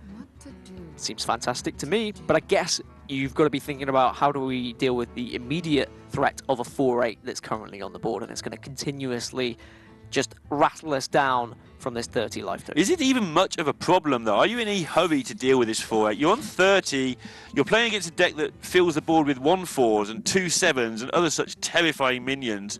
The only really scary minion is like a Bloodhoof Brave that become a 5-5, for instance, with all the whirlwinds. So I'm wondering whether it's going to come to a point with Denmark where they are going to be counting how many taunts they have remaining in their deck, and they want to save the right amount to complete that quest later on. Right, because the recursive use of the Rag Shot, basically, for 8 damage, is one of the only ways that this deck really delivers victory. You're not going to kill a mage with a million cards in hand with a 4-8 very often. One other thing you can do is possibly go to Fatigue, but that seems ambitious against a deck full of Burn and full of Alex Strazas. The armor plan seems to have failed, and you probably just draw more cards than they have out of your deck. Because of this, shield blocks. Yes, you're generating armor, but you are drawing more cards, and a Fatigue game would be a very painful one to play against a Freeze Mage, to be honest. Direhorn Hatchling will come through, and that will be another taunt being shuffled into the deck once the minion does go down, and to be honest, I think that is going to be the discussion that's coming through from Denmark. How many taunts do we have? We need to make sure we've got plenty available. On the other side, for Kazakhstan, they're going to be saying, right, how much damage have we got in hand and in our deck in general? Well, there's a lot of it. That's 20 in hand already. And, of course, Frostbolt as well. It's just going to continuously be a threat here, and that Pyroblast is just going to go jam straight into the face. Yeah, only 1 point wasted there, because of doing 9 damage to the armor had to be done at some point. Nyman just finding a way to get rid of that point there. Did I question how you said Nyman then? Did I look at you in a weird way? How I said what, changed sorry? it? Naiman. Oh, Wait, sorry, would it be Naaman? it You should be prefer Naaman? Okay. Naaman prefers Naaman. This is like a shaman situation. But actually, he has specifically said that his name rhymes with shaman. Ah, but then that's just going to confuse me a whole lot, and I'll be saying it the wrong way. Oh well, Okay, I'll just join Raven. That's fine. I'm sure he'll be happy. he's always happy. That's his job. A very happy man. Now we see the decisions coming out from Indarin as to what he's going to take.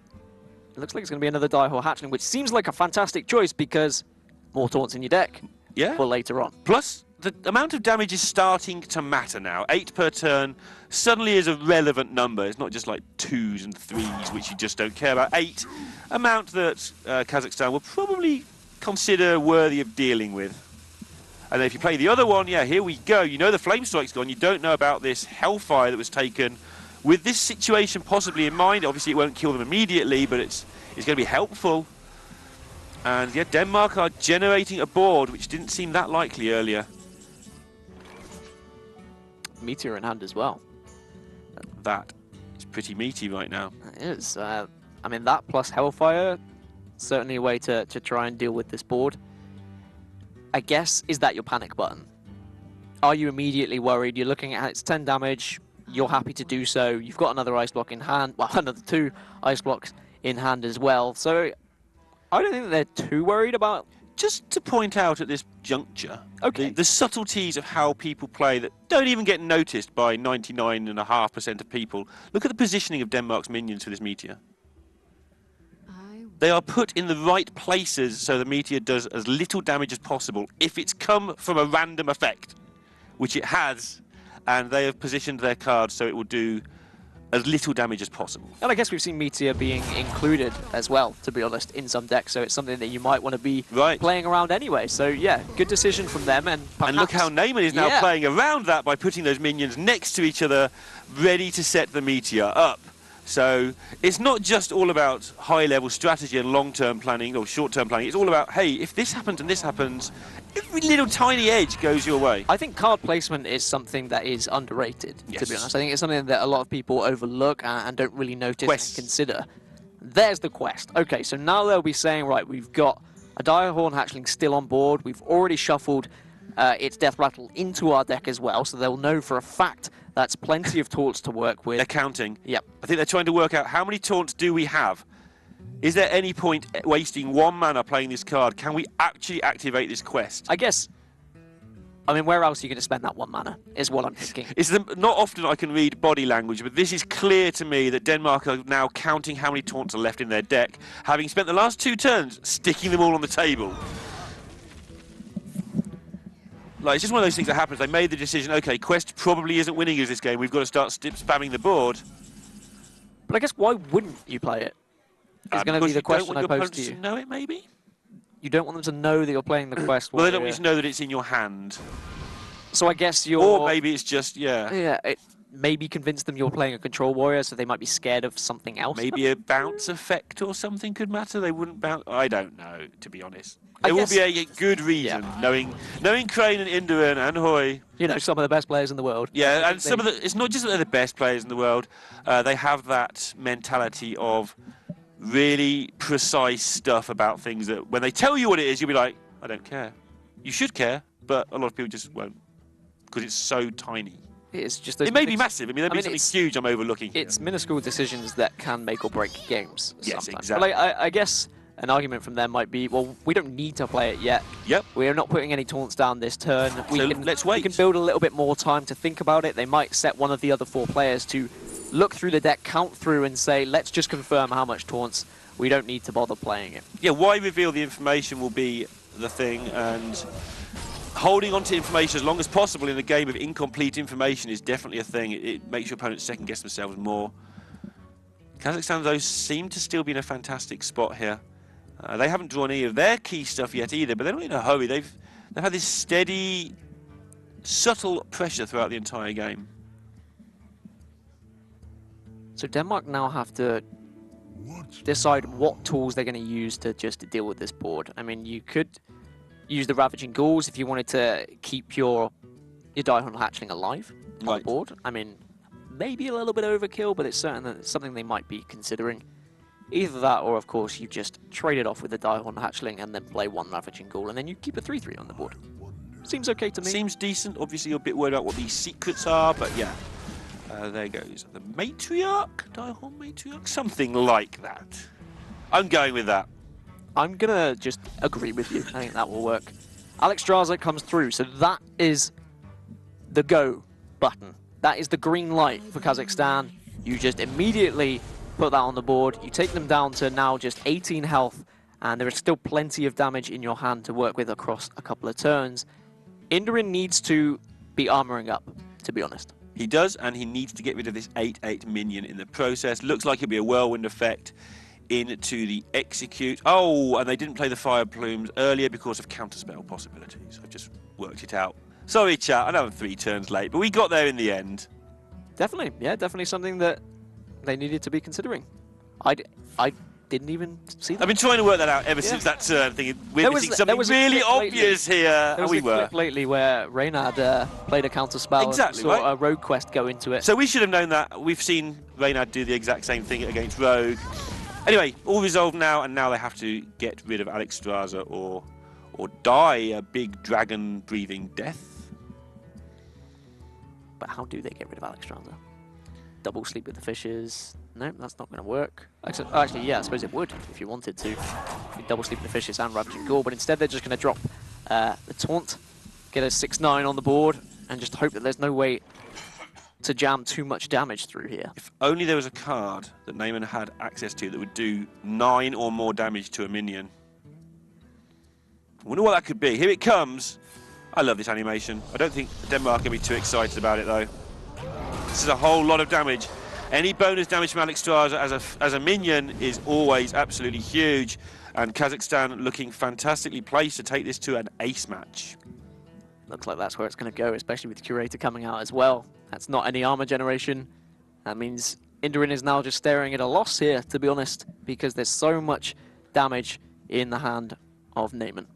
Yeah, Neyman has played this very, very well. Obviously, using that Pyroblast earlier to remove the armor has helped significantly here, although I think he would still get it done quite easily. Anyway, he still has a spare Pyroblast just chilling in his hand. So, but the timing of that was well done. It's just like, okay, just reset this armor. Kept the board under control, kept Denmark under enough pressure through the whole game that they've always been having to use their cards inefficiently. I mean, they had to execute a 3/4, which has prevented them from executing an 8/7. Yep. Those sort of plays add up over the course of a game. That Hooded Acolyte that came, the decision to pick that earlier actually paid off fantastically, and now with just 8 life total, the Pyroblast can finish this game off easy peasy, lemon squeezy. Yeah, I thought he might do this, just because... Just to say, oh, we got this off the top. We didn't have lethal otherwise. Just a little bit of mind games coming through, but that is going to be 2-2 now. Kazakhstan evening it up. And now Denmark will be quaking in their boots a little bit and saying, oh god, we're going to a game 5 when we thought this might have been a very comfortable one. Yeah, 2 games all, and it's going to be so important to see what is picked as the classes in this final match we saw yesterday. Sometimes in the ace match, if you just have the right classes left over because of the way you've allocated your resources earlier, you can win quite easily just because of the way things are left. And that's not by accident, this is by how people have planned their lineups. So, which I don't have in front of me, but it'd be interesting to see how that goes and what they end up with in this ace match. Yeah, and it's important as well who's playing that game, and we know that Neyman is going to be the ace player, and it is going to be a choice for him. He's going to be taking the warrior, and it is going to be the druid for Indurin going up in this game number 5. A very important one, because as I said, Kazakhstan will be falling 0-2 if they lose this one, whereas Denmark, they could start things off very well, going 1-0 as it is their first game. I mean, thoughts on this matchup now you've seen the decks? Druid versus Warrior yesterday was one of the hardest things to predict in advance, because Druid has... There's many builds, but there's 2 distinct builds. There's the incredibly aggressive Druid, and there is the Jade Druid. There is also Ramp and stuff. Then Warrior obviously has also 2 distinctly different builds with Pirates and with Quest. And those 4 interact... There's no pattern in the interactions, so if it's Jade versus Control Warrior, you fancy the Jade, but if it's Pirates versus Jade, you fancy the Pirates, and so on and so on. So it really depends exactly which builds they've decided to bring. Yeah, the deck builds are going to play such an important factor, and I think that's what I love about the the format, to be honest. The players aren't going to know what they're going to be facing up against, and that makes the mulligan even more tough as well. If you're aggro druid and you're facing off against Quest Warrior, for example, that is a match that I would say is favored to the Quest Warrior. You can be able to just generate so much taunts and not allow that aggro deck just to kind of get out of control. So when you're mulliganing, you're thinking, what do I need to be looking for here? What kind of aggression? How am I going to be able to beat down this deck? And it looks as if that is going to be the matchup that is taking place as well here. Right, and you can't really afford to throw away the quest. And if it is Jade Druid and you keep the quest, you'd rather not have. But because of this potential situation, and by the way, look at Indurin's hand. It's absolutely disgusting. In a good way if you're Danish. But you've got to throw away, the quest because you're desperate to get that Fiery War Axe and any other removal you can get your hands on. But if you are against the Jade Druid, the quest is kind of important later on. And of course, because Denmark haven't played anything yet, because this is their first game of the Global Games, Kazakhstan have no read whatsoever. Yeah, so the only read you can try and make is what have we seen today? What aggressive decks have we seen today? They did play aggressive Murlocs earlier on, but then they played Quest Warrior, so they've brought a balanced lineup. There's no pattern in the lineup, which is good for Denmark at this stage. And yeah, it means that Neyman he's kept the quest. Interesting. He is playing double Armor Smith his deck, as we can see now, so that is significantly less dangerous with the quest because you can get the Armor Smiths down early, but he's going to get the bad news now that he is up against an aggressive deck, and not only is it an aggressive deck, it's an aggressive deck with an absolutely turbo start. Vicious Fledgling is a really interesting decision as well you might want to go for. I mean, you could play Enchanted Raven as well as the Fledgling if you really wanted to, and that is a very scary board for Neyman to deal with here, because that Vicious Fledgling, of course, can just spiral out of control. If it hits face, gains Wind Fury, gains Stealth, then you're looking at a 3/3, with Wind Fury that is going to be able to just adapt, constantly hit you in the face. You probably wait until turn 3 for the Fledgling, maybe with the coin, turn 2, when you've seen if there's a War Axe or not. Because if you innovate that out and it gets War Axed, you've really set yourself backwards despite the snowball chance. So this turn you probably test for the War Axe and save coin Fledgling for next turn if the War Axe doesn't appear. I guess this is entirely... I mean, this is where the team comes into play as well. Nope, you're right. He's just going straight for this Fledgling. Deal with this lot. This is the thing. If you're an individual, you have a style of play. And sometimes it is just balls to the wall. I'm saying, I'm going to throw this on the board. If they can't deal with it, we potentially win this game.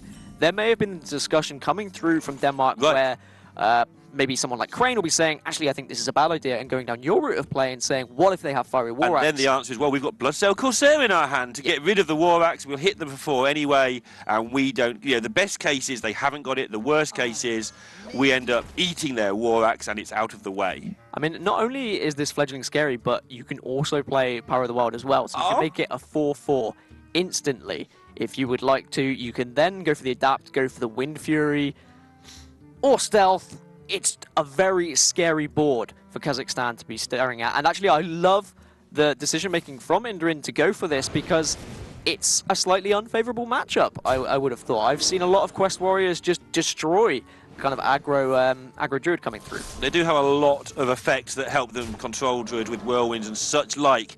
The Living Mana, by the way, a huge pickup last turn because the gaps between now and turn 5 will probably be filled with small aggressive minions, and then turn 5 is, have you dealt with all that yet? Because if you have, here's some more stuff. So Liquid Membrane is perhaps a good decision here because then you're playing around something like Execute.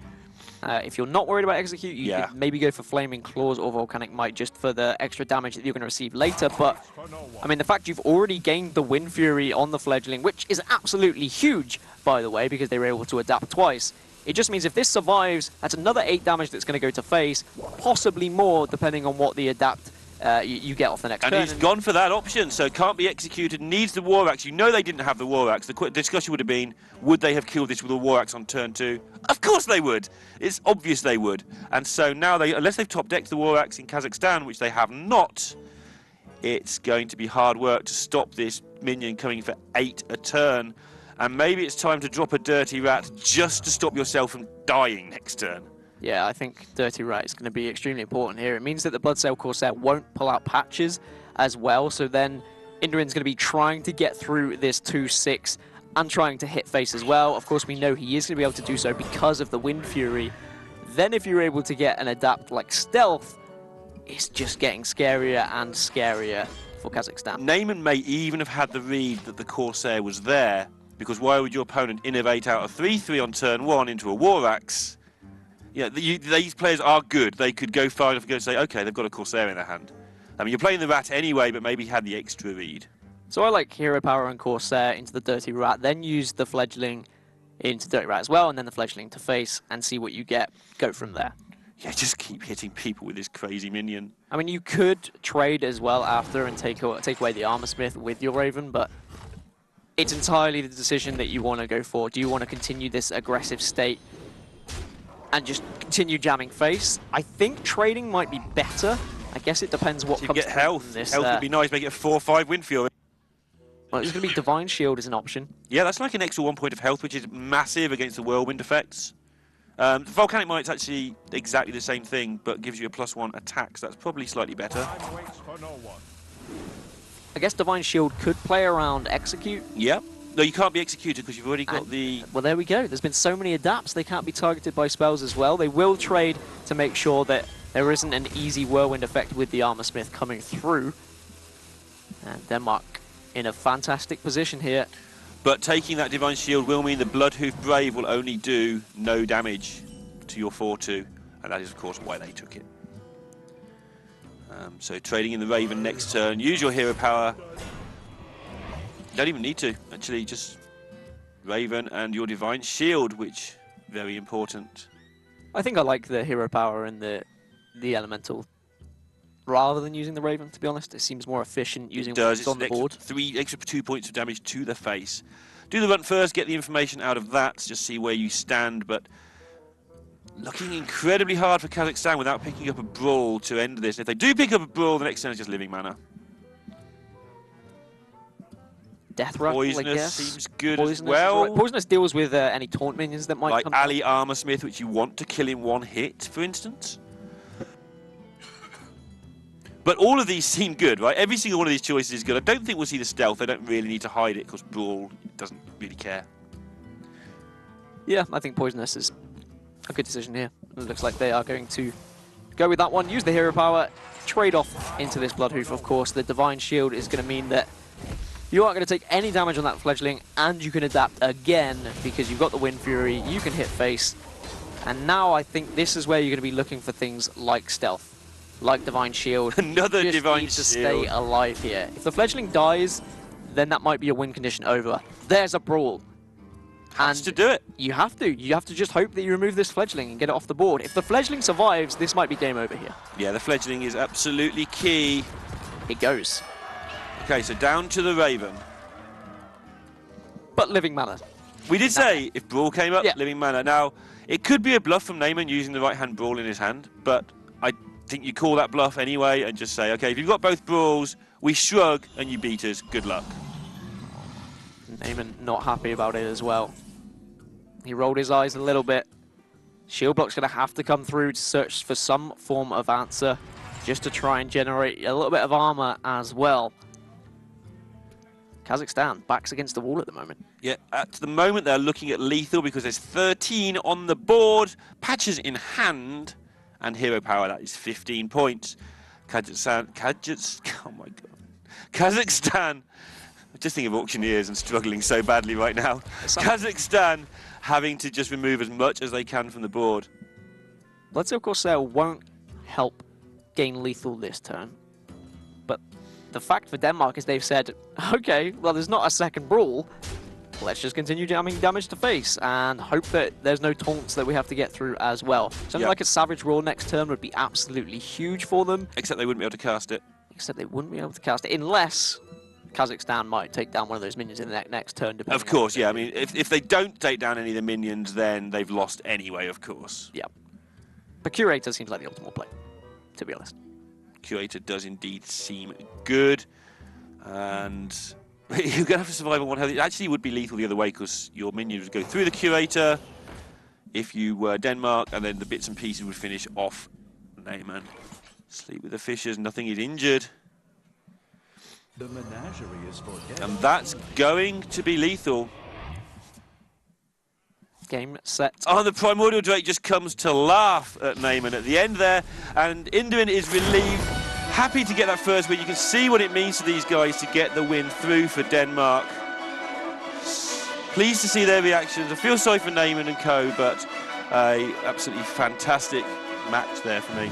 I mean, to have the nerve to play a fledgling like that. We've seen it happen time and time again, the fledgling being played on turn 1 and it spiraling out of control. Right. But the living mana was the real kicker. I mean, that was what it was able to just finish off that game. Because the one brawl came through, Neyman was thinking, okay, we might be back in this. We've got rid of the fledgling, and then they're just punished by living mana coming. Yeah, as soon as they picked it up, even on turn 3, it's like, well, they're going to be able to fill the time until it gets to turn 5. And like you say, even after the brawl, living mana just lives through by coming down the next turn. And if you haven't got the second brawl, that's going to be all over at that point. Well, let's have a little interview with the guys from Denmark and see what they have to say. It's actually going to be Freddie B. Freddie, congratulations on such a fantastic victory. Of course, that was your first game of the Global Games. How much of the communication plays a part when it comes to these games? Do you kind of let someone take a backseat, or are you all having an input? We all have an input in the game when we play the game. The one who is controlling the mouse when we play, it goes first initially with his thoughts, and then we all add what we think to make the best play. Cool. And has Crane been very helpful with his Trinity series advice? Has he gained a lot from that to help you all out with that? Yeah, completely. Very much. He had some good advice on when to talk and when not to talk, because you also need some time to think. You can't just talk over each other all the time. That's really hard to get something out of. So he has given us some tips to do it better, yeah. Now, it was a very brave decision to play that fledgling in the final game. Was that a decision that you all agreed with, or was anyone in the backseat kind of saying, oh, maybe we shouldn't because Fiery War Axe exists? Yeah, we ended up agreeing all. It was Crane and Indon, who has played the most aggro druid, who called the play. I don't think I would have done it personally, but we all agreed it was a really good play since we saw they only mulliganed, the full mulligan only kept the quest. And from that, we just felt like going, because it's a pretty bad matchup, so we needed the damage early. Yeah, well, it was the winning play in the end, to be honest. I mean, Living Mana helped as well, but congratulations again, and good luck with the rest of your games in the Global Games. Well, very happy man, as he should be, to be honest. Unfavoured matchup, take a bit of a chance, realise your chance is good because they're only drawing maybe 2 cards at the War Axe, maybe 3, and win the game 3-2. And I love that. I love the fact that he said, I didn't really agree with the play, but Indrin was piloting it. He said, no, I'm going for it. I'm taking the risk here. And boy, did it pay off. Yeah, knowing who's been playing what within your team is a good thing. And he's recently qualified himself for Tavern Hero and did not play Druid in that lineup, according to my list here at least. So deferring to the guys who knew better. And there you can see all of the classes that were defeated and what won as well. 3-2 victory for Denmark, which is, to be honest, a great way to start the Global Games, because if you find yourself 0-1, then you're always going to be thinking about that past game, what went wrong. But now they can just move on. They say, well, that all went pretty much right. They can focus on their second game, which will be happening in a couple of weeks, I presume, and they can do their research. Everyone should have played a game by that point as well, so they won't be in the situation that Kazakhstan were, where they're going up blind against an opponent. Now we have an updated league table as well. You can see things not looking great for Kazakhstan, 0-2 at the bottom there, so they need to do a lot to turn things around. And a lot of this group will develop through today, with most of those teams taking part in today's Festival of Hearthstone, and we'll be able to see a lot more of that group as we go forward, and that group will develop. We'll get a good feel for who might be in position to progress in the top 3. Yeah, it's been a great first game today, to be honest. To go to a game 5 is always fantastic, especially in this class versus class format, which sometimes can just become a 3-0 because, of course, it's not a conquest format and you're not be able to change those decks. So to get a 3-2, something that's very evenly matched, it says a lot about Kazakhstan, to be honest. People are saying it's only Neyman that matters in Kazakhstan, but there were members of Kazakhstan that showed up today, and they would have made Neyman proud. Yeah, these guys can play. Like, Neyman is the headline name, and that's why we talk about him the most, but these guys can play. And there's a flashback to how the Crab just completely and utterly destroyed this Murloc deck. Like, single-handedly, basically. I mean, if we think about how Denmark gained this victory, to be honest, and the inclusion of the Hungry Crab in their deck was obviously a bold one that paid off. And then we look at the move of the Vicious Fledgling in that last game, just being able to put that on the board and hope there was no Fiery War Axe. It's about being confident with your play and by making and taking risks that can really help you win these games. Yeah, unfortunately, it's become a bit of a meme, but the percentage-based player thing really is true of the Danish team, working out there exactly the odds they feel of the card being handled. They can predict those odds because every card was mulliganed, as Freddie explained to us there, which means that they knew the exact odds that they could get that fledgling going crazy. They know, you know how Discover works, that's also calculable, and the two players who played that matchup not only knew the odds, but also had the feel for how it would pan out, and they were correct. I'm wondering how different that game would have been as well, with the kind of Miracle Priest coming through. If they were able to get those spells a little bit earlier, maybe get a little bit more of a board presence, then perhaps that could have been a different game. But how do you see these two teams kind of panning out for the rest of the global games? Are we expecting to see Denmark kind of progressing through the stages relatively comfortably, do you think? I think we'll see both of these two teams go through. Obviously, it's going to be hard for Kazakhstan now because they are 0-2. Yep. But they still have every chance there. You know, Neyman is a quality player, as you said. Their backup players are good, and they've got a decent chance still. But you've got to win at least 2 matches to have a chance to progress. And so they're going to go at least 2-1 to even have a chance now. And I guess you can't really say much about Kazakhstan in their preparation because they were up against Denmark, who hadn't played a game yet. They didn't really have much of a read, and it came down to just a crazy opening from Denmark as well in that game 5. Was there anything different that you thought Kazakhstan could have done in their games, or do you think it just came down to that crazy play in game 5? Yeah, I mean, basically came down to the crazy play. You could talk about keeping the quest because it gave the information to Induin that they needed, but yeah, if you're up against Jade, you regret it just too much, so you have to keep it, I feel. Yeah, definitely. You do have to keep it because otherwise it can just get out of control. The brawl that we saw as well coming through was huge. If they had drawn a second brawl here, then actually this game may have been winnable when the living came down. It gets really hard then for Denmark to win the game, but yeah, drawing 2 brawls or the War Axe or whatever is pretty heavily against you at that point, and Denmark sealed it up. You seem to like Denmark a lot. Do you think that they're one of your favourites to go on and win the global games? So there's 2 sections of teams that I feel I talk about a lot here. There's the ones who are obviously the favourite teams, Ukraine and Russia, and then there's these underdog teams. Denmark is one of the strongest underdog teams in this tournament, along with maybe Philippines, Greece, who are slightly more underdog. But there's teams I want to highlight as teams that I feel deserve to do well. But of course, you get what you deserve for a large point. But Denmark is one of those teams I'd like to see do well. So congratulations to them today. Yep, well, they did well in that series, and that series is going to be finished, and we will move on to match number 2 very shortly, which is going to be Spain versus Argentina. So don't go anywhere. We'll be back very soon.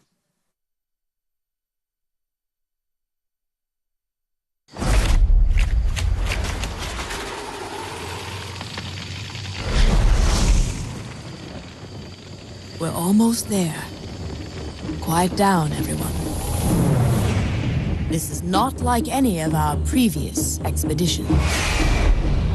This will be far more ambitious. We're stepping into a land of primordial wonder. Infused with astonishing elemental energies. The plant life here holds very unusual properties.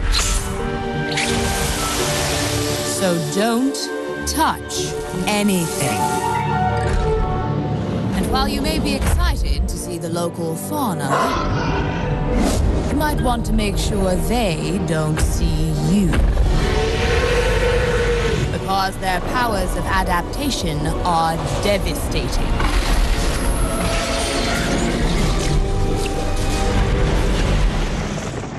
Make no mistake, we will be tested at every turn.